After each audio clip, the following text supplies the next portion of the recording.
Susan here, Director of Book Club Publishing, and I am delighted I am in conversation with Dr. Michael Meyer on his book, Where's Mum?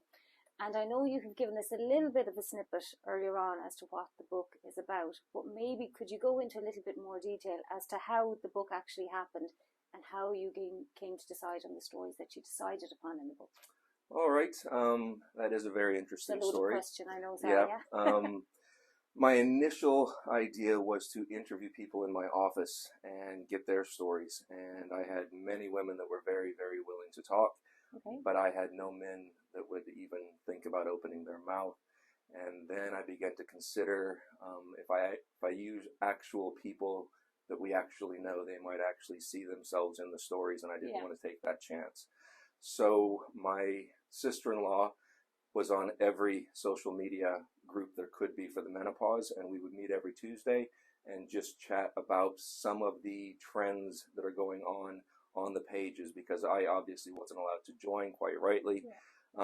But based on that, I completely fabricated fictional characters and let the stories run away with themselves, and I quite honestly was just as surprised by the next sentence as it came out of the computer as the reader's going to be when they read it. I wasn't sure what was going to be written in even the next paragraph, but it just seemed to form itself, and I was very happy with the finished product. How did you find the editing process? Did you find that difficult, or were you okay with it? Because it can be kind of tough. Well, since this is my first rodeo, I absolutely acquiesced to anything that was suggested to me. Even if I didn't quite understand it, I would come back and just say that I don't understand what you're asking of me. And then I did my best to try and be as timely as I could. I wanted to get this out as quickly as possible. I think it's a very important book to stimulate conversations, and I think it's going to be a game changer in the world of menopause.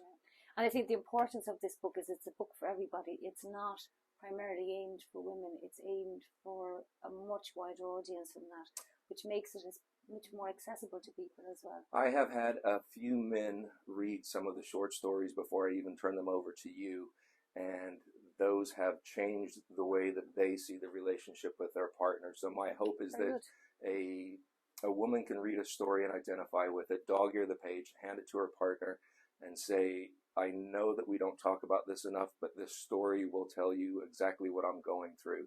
And for both of them, that neither of them are alone in the process, that they know that others have gone through it. So I think that's the important thing as well to take from it. Okay, excellent, great. Looking forward to the book launch next weekend. Me too. Everyone's welcome. Brilliant.